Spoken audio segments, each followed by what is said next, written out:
What's up, peoples? This is pretty good for the lighting. What's going on? Woo. Just got to eat. Give y'all some time to get in the room. Give y'all some time to get in the room. Make sure I still can. What's up? What's up? Who was that? Who was that?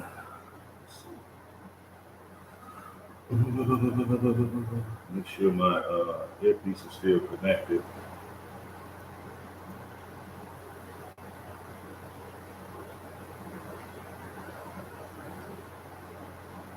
There we go.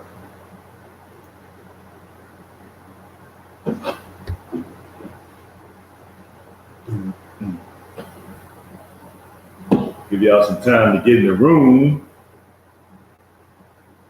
For people on the playback that's wondering what I'm doing, I'm not listening to no music. I wish I was. I'll probably listen to something later when I go back to the gym. Did 200 on the push-ups today. I ain't doing no walking. I'm going on the treadmill later. So the treadmill, gym later, since I don't have to start till late tomorrow. Now I get up and hit the gym early in the morning, get my walk out the way, get my exercise, and then I'll be ready to hit the road, Jack. Yeah, y'all take it forever to come up in here. I just had some ginger ale.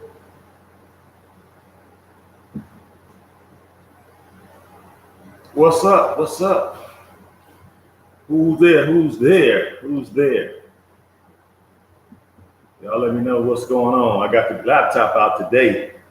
Yeah, I got the laptop out today. So y'all can probably see me a little better. Let's see.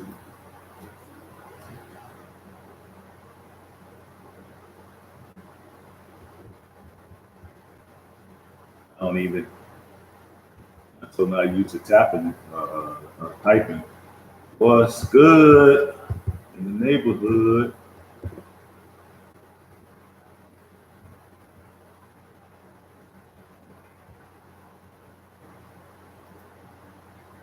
Digital Dre, what's up, Jack? What's going on? Yeah, I've been chilling. Give me a few little exercise in this morning. Talk to my son. We chopped up some good game. What we gonna do when he gets back? So, what's up? What's up, sweet girl? I saw your little message. Don't be talking about where you at. Miss your live, laugh out loud. I was coming.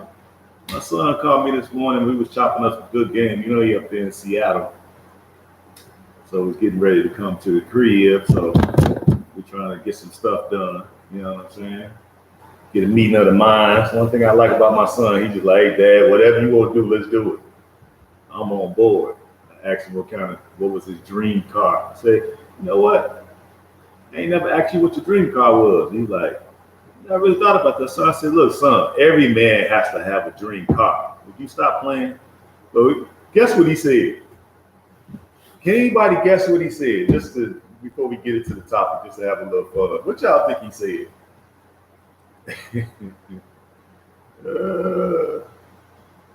I can see the comments now too. I'm out to, I said I was going to get the book today so I can see what kind of herbs I can do to improve my eyesight. More herbs that I can. Lambo, I was nah.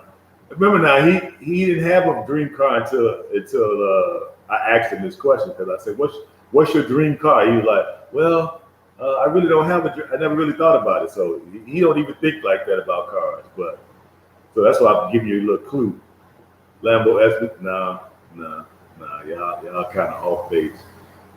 He said the same car that I like. Now I like Corvettes. So he gonna say, think I'd take a Corvette, Dad. I'm like, man, you just You on some copycat stuff, dude. I thought you was gonna say a Hellcat Challenger or something, or you know what I'm saying? Something like that, a Mustang. But he said a Corvette, so I'm like, that's cool. We get some matching Corvettes then. That's cool. I get a white one, and you can get whatever color you want. You know what I'm saying? Because to me, it's only a couple colors look good on Corvettes, if you ask me. Red, some yellows, the electric blue, white, of course, and sometimes champagne.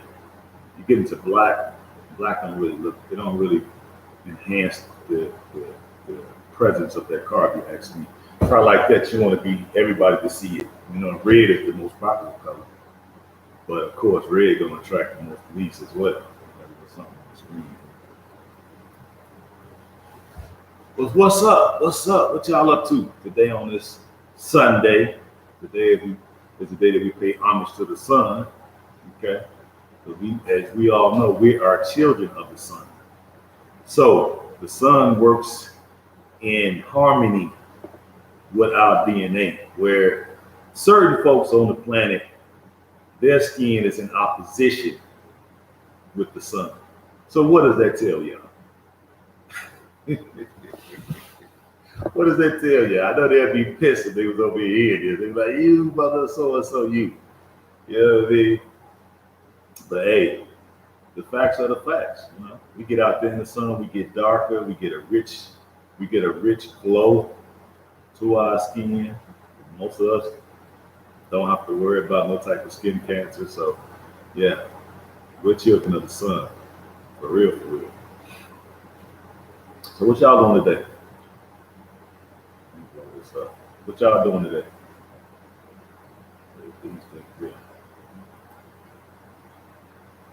Y'all know I don't really be on the lap like that. I guess I could do more laptop if I break it down at night, turn the light on in the room part of the truck. But I've been doing a little research too when I got off the phone with him. I got to find, maybe I can throw that out to you all. I got to find a good way. I'm probably going to do some type of email service because I'm starting to get so many emails now. I ain't going to be able to handle all this stuff. So I'm going to have to get somebody to be able to kind of do some automated stuff. So folks, emails come in, that first wall, make sure that they get a response right away. Because if I'm on the road, I ain't going to be able to respond to these emails. And sometimes when I get done walking and exercising and talking to y'all, I be beat. So I'm looking to do that. I'm thinking I might get some type of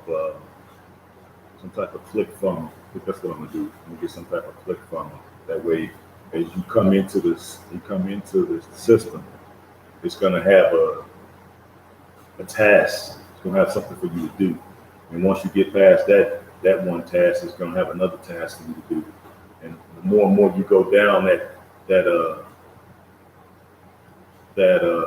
course of action, then it's going to have at the end put people in different categories. So I don't have to be sitting there trying to read your email and try to figure out what is it exactly do you want. You know what I'm saying? Because I be wanting to get right to it. What do you want? Are you going to Sierra Leone? Are you going to Liberia? Are you going to Gambia? Where are you going? What you trying to do? What's the plan? So some of the emails be, hey, when I open them up, they be this long. I be like, oh my God, why? I got to read through all this and decipher what you try to say. And no. We finna change all that. So if anybody know any good ClickFunnels email, CMS software that's really good, that's for the low. I ain't trying to spend a whole lot of money. I want to spend more money on the camera setup and the microphones and the lighting. I'm gonna try to do that more. And then these other things just kind of, go cheap on that. We're just handling the email. Excuse me. And then most likely it's gonna get you to the point where you give in your phone number and then your name, your email address, exactly what you're interested in. So just maybe like 3-question or 5-question landing page. So once you land on that page, you're gonna answer those questions, and it's gonna separate you and then take you down a different path depending on how you answer those 5 questions. And then I get your phone number. Then most likely I'll just call you because it's just too much to be trying to consume all that. Then eventually, God willing, inshallah, I'll be able to just go ahead and hire an assistant. Because eventually I'm gonna need an assistant because we're just getting rolling with this system. And I think as this system especially as they try to mandate some stuff, yeah, a lot more people gonna want to get up out of here because it's gonna be a free for all in the street. I can almost guarantee you that because I was looking at some stuff on YouTube earlier today too about the CDC director. I can't think of this lady's name, but she looks like it. I ain't gonna talk about it. I almost started talking about it. But anyway, she said that there will not, and she said she repeat, there will not be any federal mandates for any jab. So now, do I believe it? Nope. She wrote it in a tweet, but that's a official way of saying it. So why would I believe you? That's a non-official way. I mean, put out something, get in front of the camera, call a press conference, bring all the dinosaur media, line them up, and then say it. Maybe I might take it serious, but I don't take nothing that they say serious. But they'll say, "Oh no," because what they do is they try to catch you off guard. They're like, "Oh, okay, we can all relax. There's not going to be no federal mandate." And then a month from now, federal mandate. And then we go be in the street, you know what I'm saying? So, I don't know. I heard the moratorium has been lifted. Federal moratorium on rents, on the rent moratorium has been lifted. So, I'm sure the landlords will be racing down to the courthouses to file evictions. So, all you people out there who ain't paid your rent, you got about 90 days to 120 days. Make up your mind what you're gonna do. Now, I'll tell you, being a former property owner, the best thing to do if you're in that situation is go be an honorable person. Call your landlord up, fight them over, have something for them to eat, right? And sit them down and talk to them. Hey, look, this is my situation. Okay. If you come to them on the straight up and then you offering gifts, okay, and then it would be nice to hand them a few dollars as they getting ready to leave. So, oh yeah, by the way, I got a little something for you. And it's just good faith to let you know that I really plan on staying, and I do plan to get you your money. It may take me a little while, but just know when I get it, you get it. I'm not gonna duck you. I'm not gonna hide. I'm not gonna run. I'm gonna really be about the business of making sure that I get you your money. But you wrote, yes, and more homeless folks, unfortunately. Yeah, it's going to be a lot more. It's going to be a lot more, so it's going to be chaos. I hope y'all can see it coming. I've been telling my buddies in real estate, because I still got a lot of my buddies in real estate. I'm like, man, y'all done base y'all whole career on real estate, dude. It's going to come crashing down. What are y'all going to do? It ain't going to be no money in that business in a minute. True, but people don't think like that. No, that's true. They don't. But like I say, I was a real estate broker, agent, property manager. So I own a few properties. So I know how it go. You know what I'm saying? The people that came to me that told me, hey, look, I can't pay, but here's $100 for now. Get some more money on Tuesday. I give you another $200. Friday, and then they made good. And then I've been in that situation. I've rented from, I've been a long time renter, so I always get good with my landlords. I pull them to the side, like, look, I like the place. I don't plan on going nowhere. Things are a little tough right now, but I do plan to get you your money. We're gonna keep a running tab on how much I owe you, and when I get money, boom, I'll call you up. Here you go. I never had a person tell me, no, you got to get your stuff and get out. I ain't never had nobody say that. And here's the thing. I think I made good on all my promises except one. One person I didn't pay. That's because she pissed me off. You know what I'm saying? And it wasn't really because she pissed me off. I didn't have the money too. So that was the other thing. That's when I had my last store that Walmart had moved in about a mile from me. And I mean, it's like some stuff you don't be capping on. Like I'm not capping on that. I told her, I said, look, before the mayor uh, left office, what did he do? That's what I'm trying to tell the lady. He's a lady landlord. I'm trying to tell her, like, what did he do?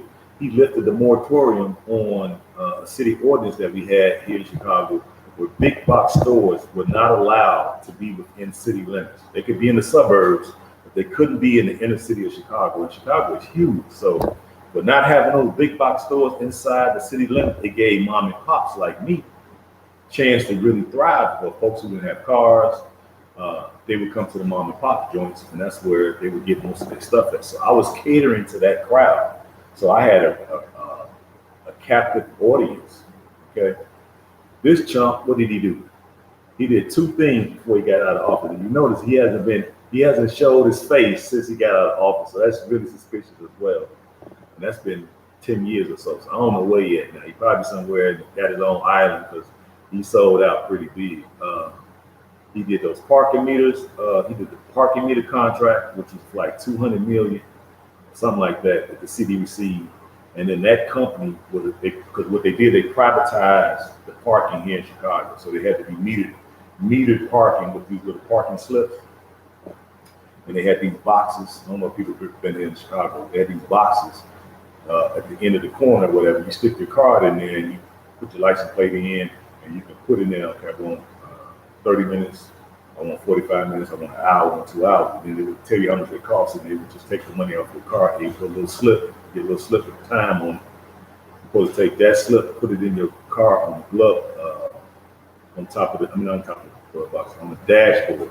So when the meter people walk by, they're supposed to look to see that ticket and the time. And then if the time is expired, this is how they're going to get a ticket. Parking tickets were $75. So people were actually going to that booth and paying that little $3 or $5 or whatever it was, so you wouldn't be getting no $75 ticket, right? So I think he did that. I want to say 200 million, but I don't remember what it was exactly. Just throwing out a number so we can just keep the conversation flowing. Do you know that private company, once they bought that contract, they made 200 million the first year they had it. And they've had it now like 10, 12 years. So they made their money back the first year. All these other years, they just getting paid. So he did that. What else did he do? He lifted that freaking ordinance to allow the big box stores to move into the inner city. As soon as he lifted that, man, Walmart was on they was on a mad dash. It's got to be at least 20 or 30 now inside the city limits. Then here come Target, right? Who else came? Mostly Target and Walmart were the ones who came. And mom and pop came to be with Target and Walmart. So I had to make a decision. I told her that, you know what I mean? She wouldn't listen. So business was steady going down. So it came down to, okay, do I keep the lights on or do I pay the rent? Okay. Do I buy inventory or do I pay the rent? Do I pay the employees? Do I pay the rent? So I told her, like, you know, you can keep my tab up and I'll just give you what I could. And I started out doing it. So the rent was like, I think it was 2,000. I think it was 2,500 a month.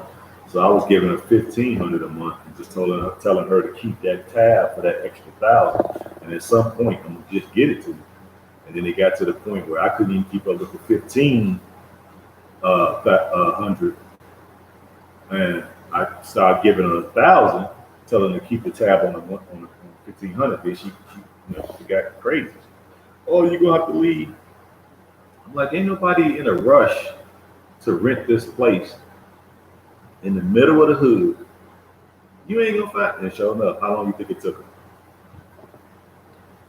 almost 10 years. It took over 10 years to rent that place after I left. It's been vacant for 10 years after I left.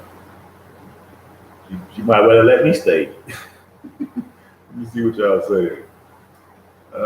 True, but people don't. Yeah, I read that. Same. What up, West Coast? I'm a landlord myself, and I keep the rents real low for my tenants. That's true. That's why I say for folks who are honorable. you notice I said that. For folks that's honorable, you would go to your landlord, cook them a dinner, cook them a nice lunch, do something, break bread with them, and put some money and put some bread in their pocket before they leave, and let them know. You can even type up a little something.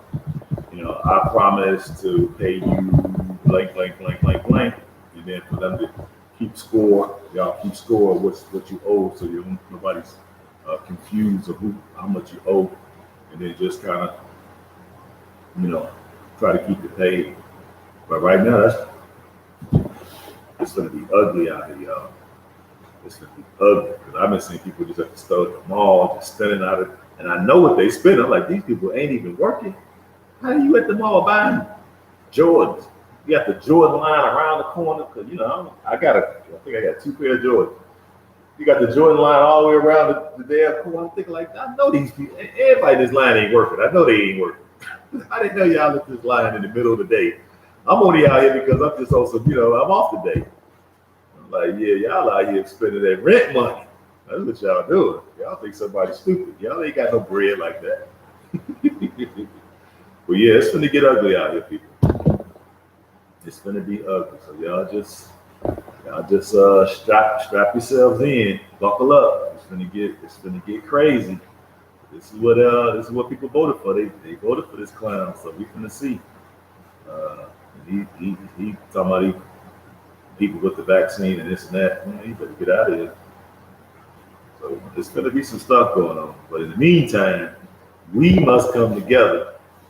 And I said, now when I was in college, my buddy, he developed a company. But I don't think it was really a company. It was just more of a club, social club, and he called it BTT, Black Think Tank. So I was a member of it, and then what we would do was just come together, and we would just talk about things that was affecting us as young black folks that was in college. Basically, what it was. And I'm thinking, yeah, we need to do that. But now that we're out of college and we're grown adults, we should have a black or African think tank now. But the only difference is we're going to actually get stuff done with ours, and it's going to be global. We're going to be global citizens and take advantage of natural resources from around the globe. That's why I said I'm not necessarily against other people when it comes to doing commerce. If they got stuff that we need to be able to buy from them, produce whatever we're trying to produce. We shouldn't let the fact that they're from another tribe or another race cloud our vision and be so, what I'm going to say, we're so upset because of our standing in the world that we don't want to do business with other races because of that. We don't want to be that way. That's not a way to prosper because they'll do business with us and get our money. They may treat us, horribly as they taking our money, but they will take our money. So we need to be the same way. We can treat them a little bit more fair because we ain't got nothing against them. I'm not worried about the people per se. They more worried about us. You know what I'm saying? Let's see what you wrote right. West Coast. I was trying to pay my AT&T internet bill, and the woman literally told me, "You don't have to pay it now." Really? Oh yeah. Well, I'm listening to her. I was shocked with the woman told me that. Yeah, I don't know. Pay what you can. You know what I mean? I'm thinking more likely when we all get ready to go back. We'll have to go back to Africa. Shout out to Go Black. When we go ready to go back, you know what I'm saying? If you decide not to pay stuff then, I think it's all fair.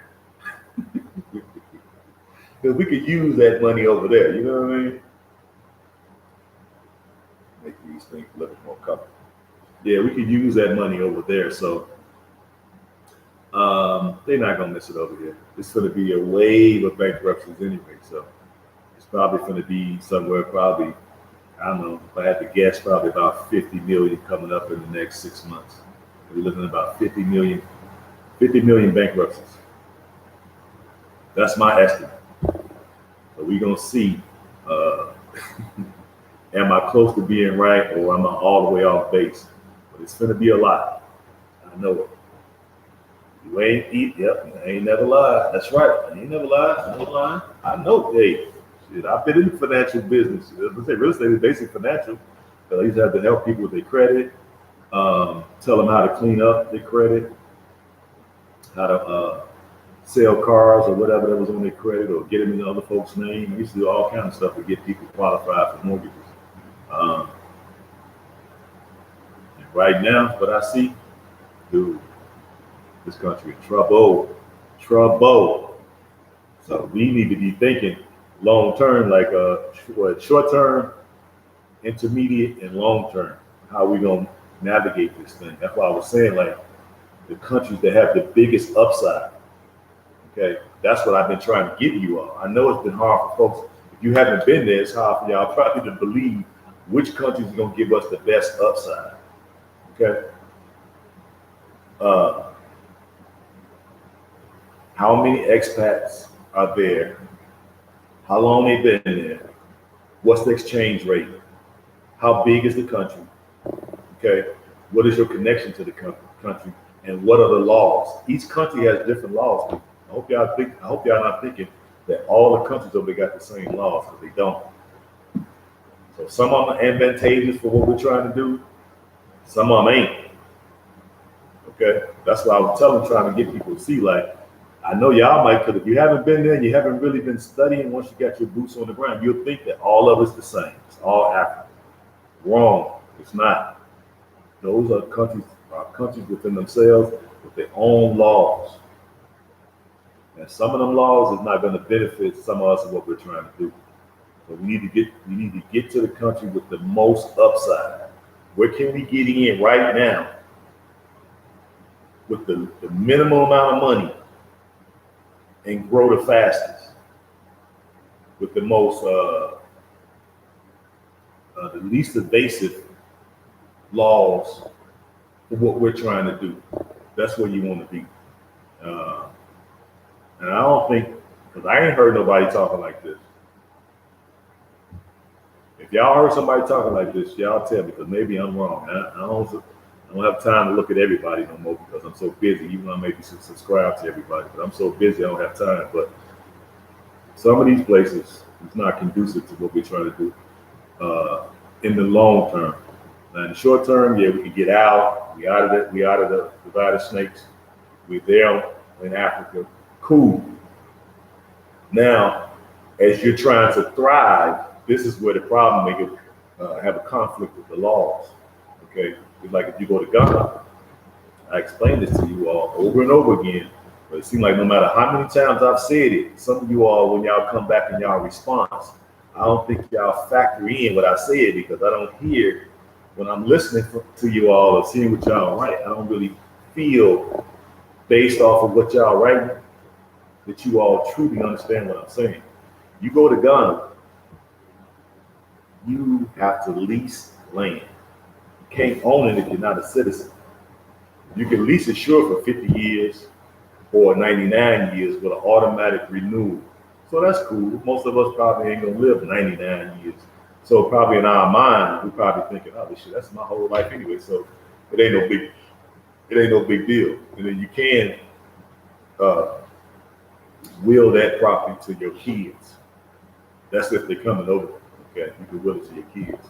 The other thing, just using Ghana as an example, not picking on Ghana, because y'all know I'm going to Ghana. But if I want to create a business in Ghana and I'm not a citizen, guess what? I have to get a Ghanaian, a natural born Ghanaian, to partner with me, and then I can create a company.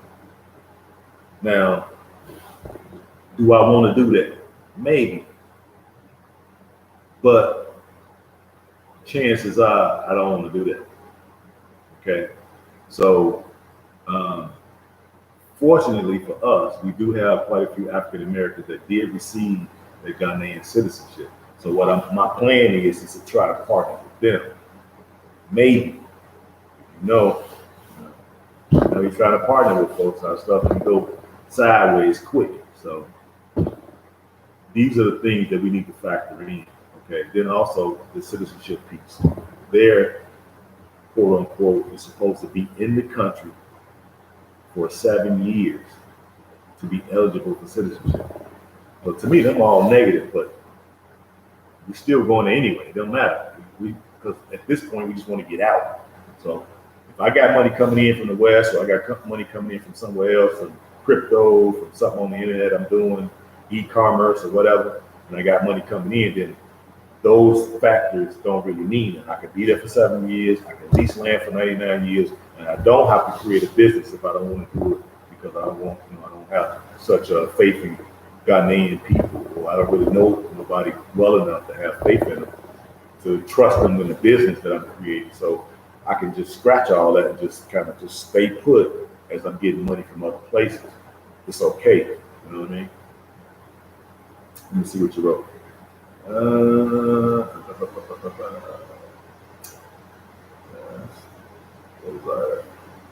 Is Sierra Leone by far? Absolutely, it is. What up, Natasha? There is an emergency benefit program that you can get $50 off of your income. Okay, and once you leave the country, it's a 7-year start over. Well, I ain't gonna snitch on myself, so I ain't never left the country. I ain't gonna tell on myself, so I ain't left the country. You know what I mean? But I'm just saying these are some of the things.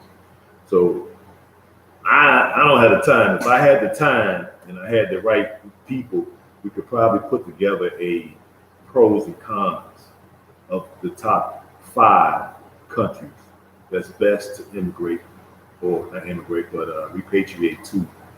That would be a good list, or the top 7, maybe the top 7. But then you figure Senegal, Gambia, Sierra Leone, Ghana, Tanzania, South Africa, Kenya, probably 15, Uganda, Rwanda, and Ethiopia. Let's do those 10. And then do the things that we need as folks that's leaving here, going there, the things that we would need. All of us would need, no matter what our level of finances is, okay? I think you'll be surprised if somebody put a list like that together. I think you'll be real surprised. It'll shatter a lot of y'all dreams. It'll bring reality to what you think, or your perception is going to bring reality to it, because I know y'all thinking that it's just all good. It ain't. It ain't. Y'all wonder where I'm at. I'm at the new job. Yep, I'm in the driver's room. You know, we got a driver's room everywhere, so I'm in the driver's room. I got the AC flowing. It feels so good in here. It's hot out there. Got the sink over there. We'll show y'all. Got a microwave, coffee pot. We got coffee, creamer, sugar. Got the sink over there. We can wash dishes. We got a refrigerator with freezer. Right over there, we got a shower. Then over there, we got the bathroom. So yeah, it's when I'm here for the weekends, that's probably more. I'm gonna probably just broadcast from here. I can bring the computer out. Every now and then, a guy will come in here and there. When they come in, I'm doing the broadcast.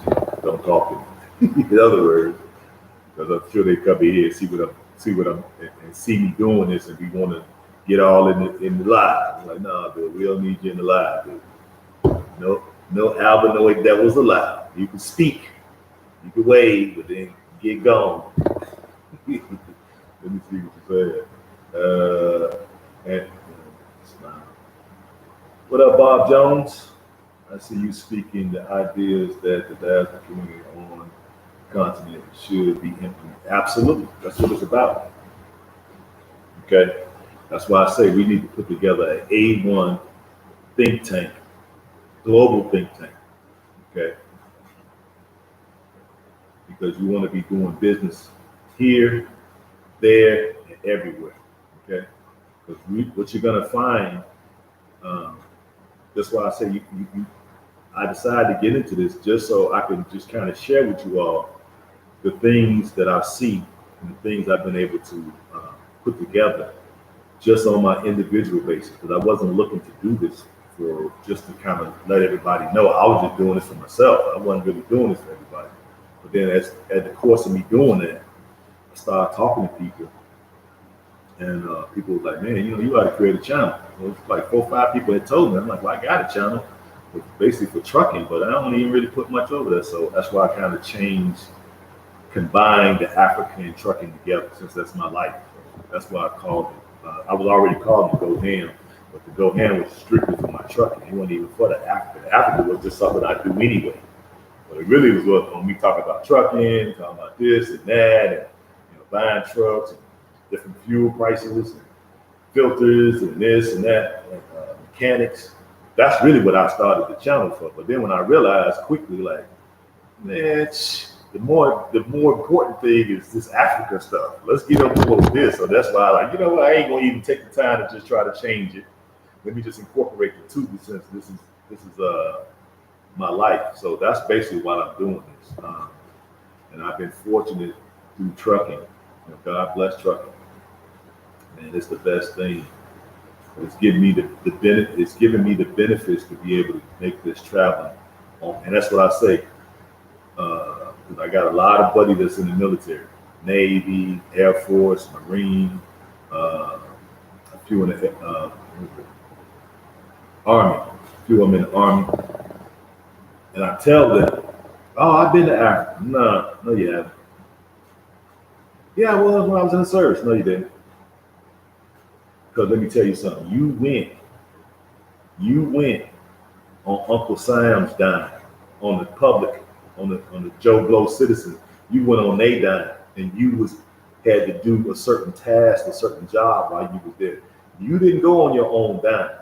You wasn't there on your own accord. So your perception of what you saw when you went to Africa, and my perception of going to Africa on my own dime, moving how I wanted to move, is totally different. We are not the same.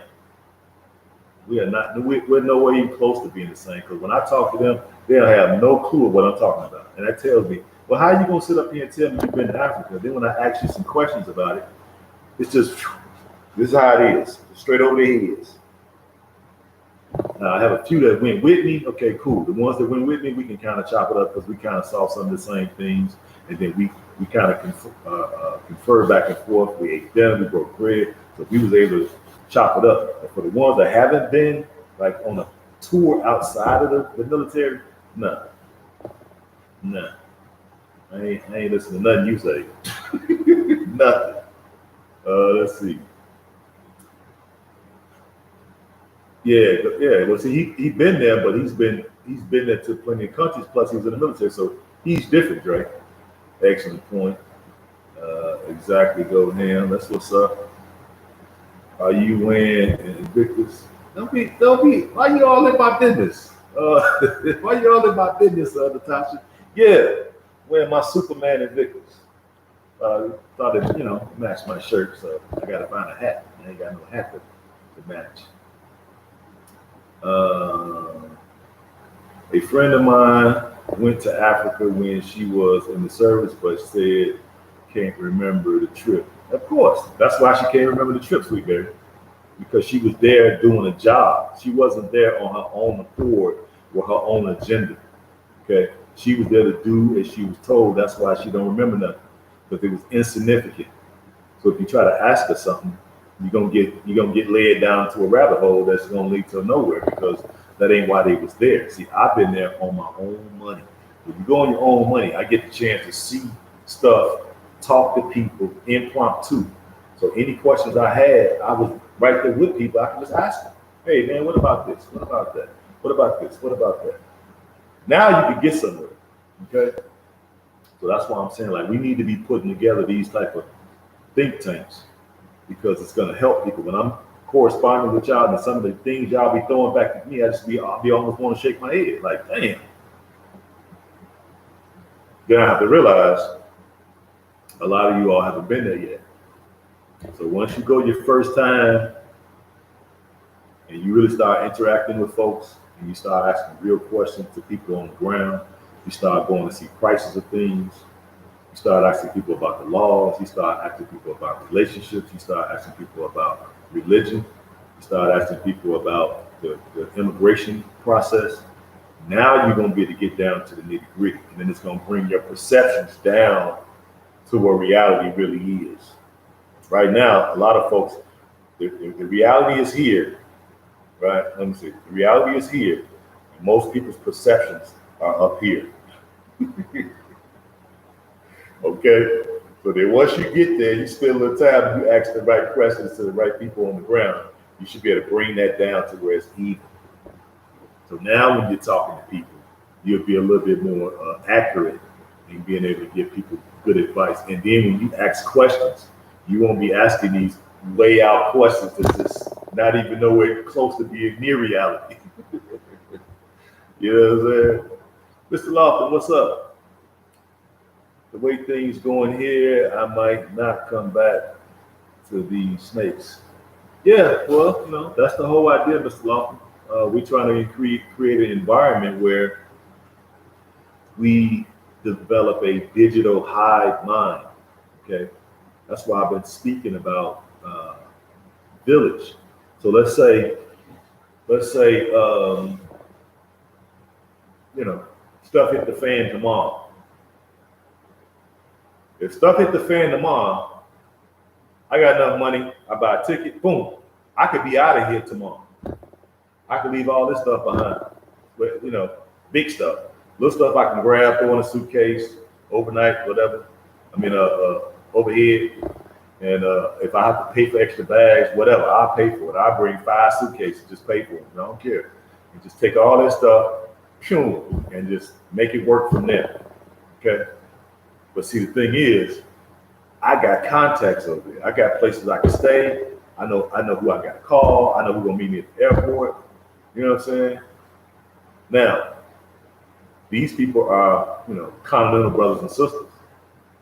What I'm saying to us is, like, we need also people from the diaspora that came up out of this and over there that I can call. Hey, I want to be able to call Mr. Lofton. Hey, Mr. Lofton, shit didn't hit the fan. I thought it was sweet. I thought it was sweet over here. I realized that it ain't sweet. And you over there, man, I need a place to escape. I got to get out. I got to break out fast. And then Mr. Lofton's like, all right, come on, I got you. Meet you at the airport. You just make it here and you on safe ground. That's what I'm talking about. And all you people who want to go out in the bush by yourself, good luck. Good luck. Because you ain't going to have nobody to call. So when stuff hit the fan, good luck. Okay? Ain't no police. Ain't no hospitals, maybe. Okay?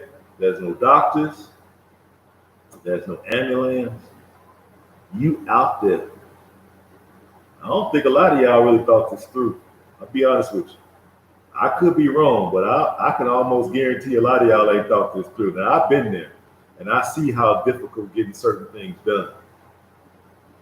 And I don't hear none of y'all speaking about this. So it's my job to tell you, to warn you. You go out there in the bush somewhere, wait, and you can do it.